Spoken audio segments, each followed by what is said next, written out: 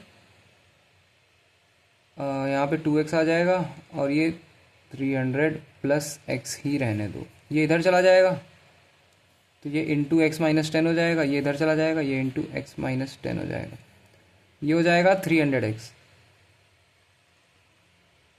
ये हो जाएगा 300x minus 3000 plus x² minus 10x। So 0 is equal to x² minus 10x minus 3000। कैसे करोगे इसे, कैसे ब्रेक करोगे? सो मैं क्या करूंगा, मैं तो सीधे फॉर्मूला लगा दूंगा ax² प्लस bx प्लस सी वाला। तो इस फॉर्मूले के हिसाब से x की वैल्यू क्या होती है, -b plus minus √b² minus 4ac/2a।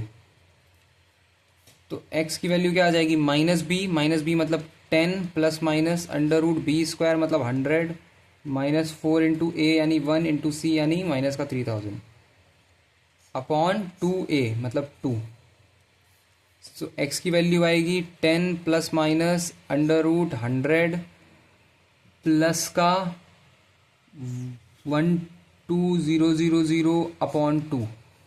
सो x की वैल्यू क्या आ जाएगी, x की वैल्यू आ जाएगी 10 प्लस माइनस √12100/2 और x की वैल्यू आ जाएगी यहाँ से 10 प्लस माइनस 110/2। तो माइनस तो कर नहीं सकते, नेगेटिव में चला जाएगा, प्लस ही करेंगे, मतलब ये आ जाएगा 120/2 और x की वैल्यू आएगी 60। x की वैल्यू आ गई 60, x की वैल्यू आ गई 60 और x मैंने क्या माना था, usual speed 60 kilometre per hour, 60 kilometre per our. लेकिन ये फाइनल आंसर नहीं है, ये 60 किलोमीटर पर आवर तो आ गई। अब पूछ रहा है how much time will he take to drive 90 kilometre if he drives 15 kilometre per hour slower than his usual speed. New speed कितनी हो गई, 60 माइनस 15, न्यू स्पीड हो गई 45 किलोमीटर पर आवर। और अगर इस स्पीड से ड्राइव करेगा इतना तो कितना टाइम लगेगा, 90/45, 2 आवर लगेगा। 2 फाइनल आंसर है। अरे कहाँ गया, ये रहा, 2 आवर्स फाइनल आंसर। ओके, समझ गए, समझ गए, काफी अच्छा क्वेश्चन ये। Speed time speed and distance का क्वेश्चन था, काफी अच्छा था, प्रैक्टिस करनी है ऐसे क्वेश्चंस की। आगे चलते हैं, चलो इसे करो। The radius of a cylinder jar is increase by 25%, by what percentage the height must be decrease so that there is no change in the volume.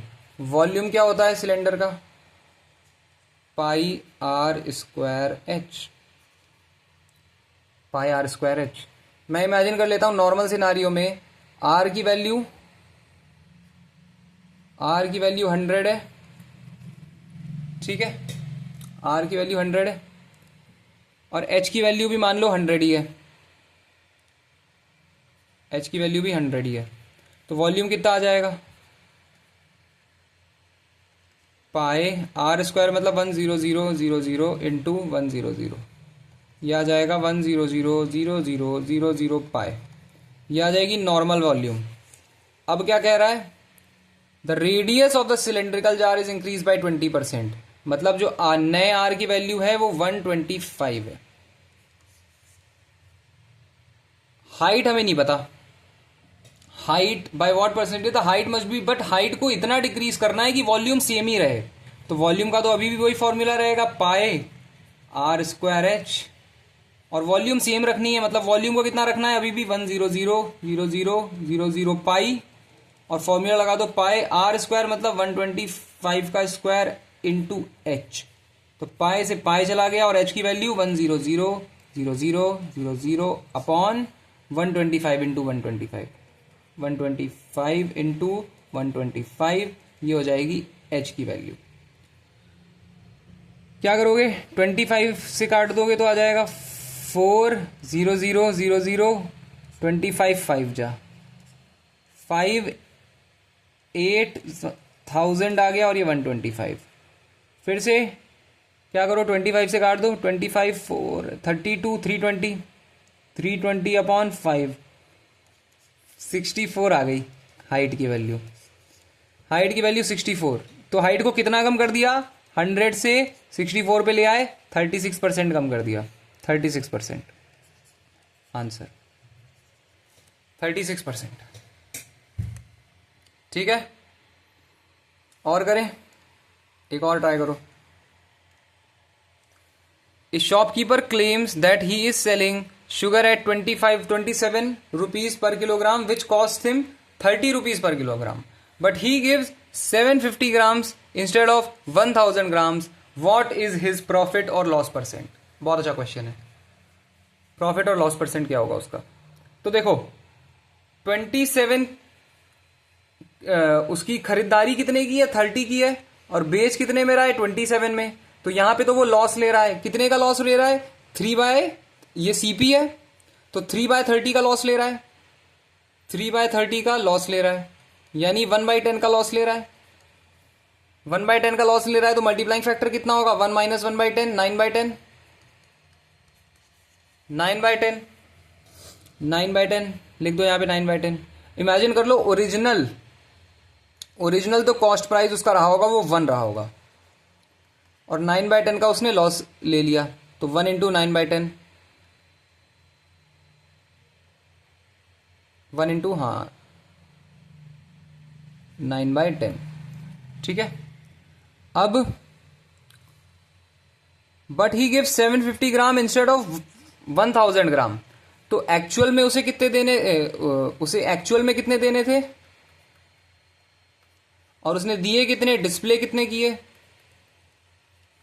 Actual में उसने दिए 750, लेकिन दिखाया उसने कि वो 1000 दे रहा है। तो यहां उसे कितने का फायदा हो गया, 250 का, और फायदा हमेशा एक्चुअल क्वांटिटी पे होता है, तो 750 पे फायदा हो गया। तो कितने का फायदा हुआ, ये 1/3 का फायदा हुआ। इसका मल्टीप्लाइंग फैक्टर निकालोगे कितने का आएगा, 1 + 1/3 यानी 4/3 आ जाएगा। तो इंटू 4/3 कर दो, तुम्हें मिल जाएगा सेलिंग प्राइस। तो ये आ जाएगा 36/30, 36/30।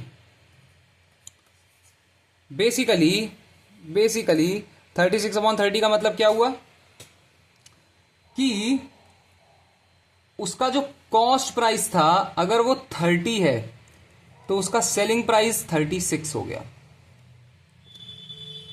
क्योंकि हम सेलिंग प्राइस ही हमेशा, कॉस्ट प्राइस नीचे आता है और सेलिंग प्राइस ऊपर आता है। तो कॉस्ट प्राइस अगर 30 था तो सेलिंग प्राइस 36 हो गया, उसको प्रॉफिट हुआ कितने का हुआ, 6 का हुआ। तो 6/30 इंटू 100, तो ये 5 हो जाएगा, और ये हो जाएगा 20%, 20% का प्रॉफिट आंसर। ओके, तो जैसे ये करा वैसे एक और ट्राई करते हैं, ये वाला करो। The number of students in 3 section of grade 10 in a school are in the proportion 3:5:8. If 15, 30 and 15 more students are admitted in the 3 sections respectively, the new proportion becomes 4:7:9. The total number of students before the new admission is what? Grade 10 में जो students हैं वो किस proportion में, 3 grades हैं grade 10 में। The number of students in 3 section, तो section A मान लो, सेक्शन बी मान लो, और सेक्शन सी मान लो।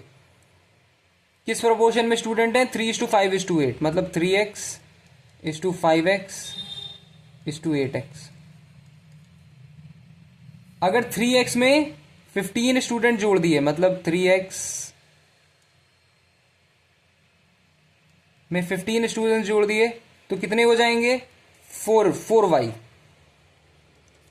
उसी तरीके से अगर 5x में 30 स्टूडेंट जोड़ दिए तो कितने हो जाएंगे 7y।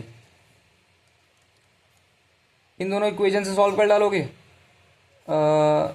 मैं x को इक्वेट कर रहा हूं, इसको 5 से मल्टीप्लाई कर दो और इसको 3 से, क्या आ जाएगा, ये आ जाएगा 15x plus 75 is equal to 20y, और ये हो जाएगा 15x plus 90 is equal to 21y। ठीक है, तो इसको माइनस माइनस माइनस कर दो, ये कैंसिल हो गया, क्या आ जाएगा, ये आ जाएगा माइनस का 15 इज इक्वल टू माइनस का y, माइनस माइनस चला गया, y की वैल्यू आ गई 15 के बराबर, y की वैल्यू आ गई 15 के बराबर। सो अगर y की वैल्यू 15 के बराबर आ गई तो बस इन तीनों पे पुट कर दो y की वैल्यू, 4y। न्यू स्टूडेंट्स कितने आ जाएंगे, टोटल न्यू स्टूडेंट्स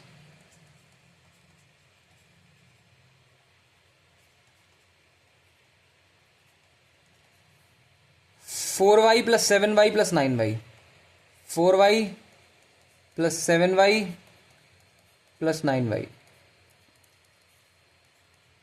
7 प्लस 4 11 20 300। ये आ गया टोटल न्यू स्टूडेंट्स। मतलब ऐड होने के बाद कितने हो गए। लेकिन ये मुझसे क्या पूछ रहा है, ये पूछ रहा है the total number of students before the new admission. मतलब इनके पहले, इनके ऐड होने के पहले कितने स्टूडेंट्स हैं। तो इसको सब्ट्रैक्ट कर दो, कितना सब्ट्रैक्ट करना है, 15 प्लस 30 प्लस 15 क्या होता है 60, इसमें से 60 सब्ट्रैक्ट कर दो, 300 माइनस 60 240 आ गया, 240, ऑप्शन सी। समझ गए, समझ गए। तो ये थी आज की क्लास अरिथमेटिक की। आज सुबह मैंने एक और क्लास डाली थी अरिथमेटिक की, देख लेना, उसमें भी अरिथमेटिक के प्रीवियस ईयर क्वेश्चन कराए हैं, तुम देख सकते हो। हम क्वेश्चन नंबर 80 तक आ गए हैं, 80 अरिथमेटिक के क्वेश्चन हमने कर डाले हैं। यहाँ देख रहे हो 80 क्वेश्चन हमने कर डाले हैं अरिथमेटिक के सारे प्रीवियस ईयर क्वेश्चन देख डालना, तुम्हारा भला हो जाएगा अगर चाहते हो अच्छा परफॉर्म करना है एग्जाम में। हाँ, और जितनी भी मैं वीडियोस डाल रहा हूँ सारी फॉलो करते रहो, चाहे किसी भी साल तुम पेपर देने वाले हो सीजीएल का, प्रीवियस ईयर क्वेश्चन तो लगाओगे ही लगाओगे, तो वो सारे के सारे तुम यहीं से लगा सकते हो, मैंने सारे लगा दिए हैं। हाँ, अरिथमेटिक की सीरीज में अब तक 80 क्वेश्चन पूरे हो चुके हैं, 80, ये क्वेश्चन नंबर 80 चल रहा है, खत्म किया अभी हमने। तो सारे देख डालो, काफी अच्छा परफॉर्म करोगे, कॉन्फिडेंस आएगा, रिजल्ट अच्छा आएगा। ओके, तो अगली वीडियो में मिलते हैं। अगर वीडियो अच्छी लगी हो तो सब्सक्राइब कर लेना और see you in the next video. Bye. Subscribe जरूर कर लेना ताकि आगे तुम्हें वीडियोस मिलती रहें, लेक्चर मिस ना हो।